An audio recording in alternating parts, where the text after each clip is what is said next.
I'm Cherise Stalby. Thanks for joining me. I'm talking picky eaters today. And you know what? As weird as it sounds, this applies to adults and kids. I mean, come on.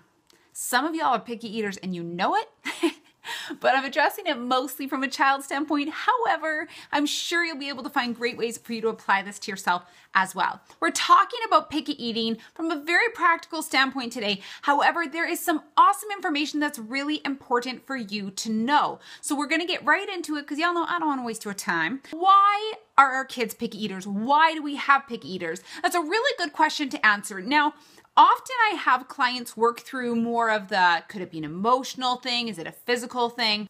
But we're not going to address all of that today. Today I want to know more, or I want to talk more about why they're picky eaters, and then we're going to talk about the practical ways we can change it. So we're not really talking the emotional standpoint today. The first reason why most kids are picky eaters is because that's their taste buds. Is it the taste buds that they were born with? No, it's not. It's taste buds that we, as the parents, developed for our kids.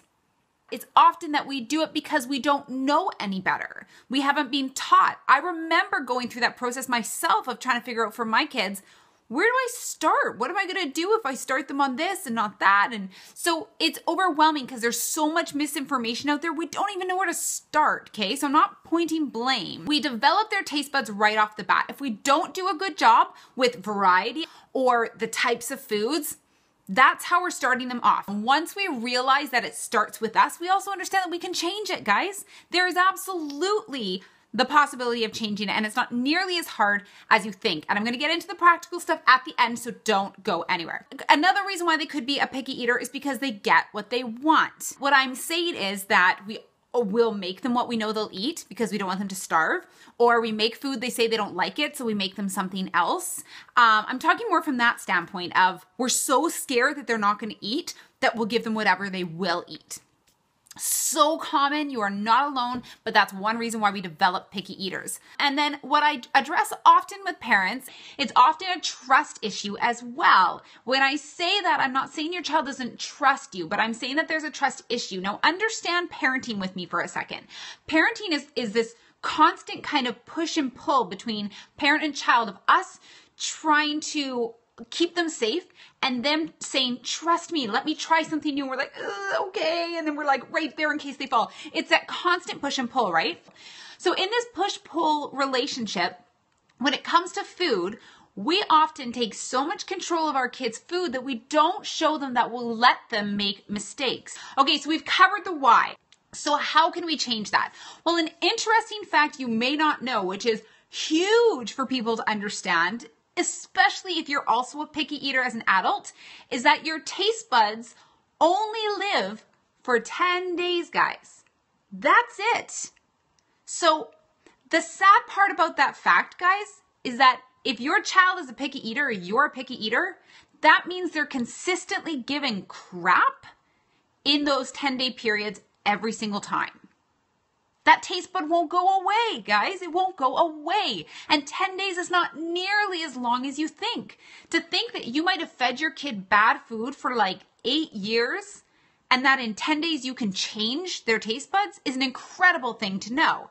Consistency and smart choices is so important. So you've got this 10 days that you can establish. Like if you go 10 days without using that taste bud, you can reestablish something new, but you got to be consistent if that's going to work, because after 10 days, if you introduce the junk, you brought back that taste or you brought in a new taste bud, but for that same old food. So you don't want to do that either. So consistency and smart choices is very, very important.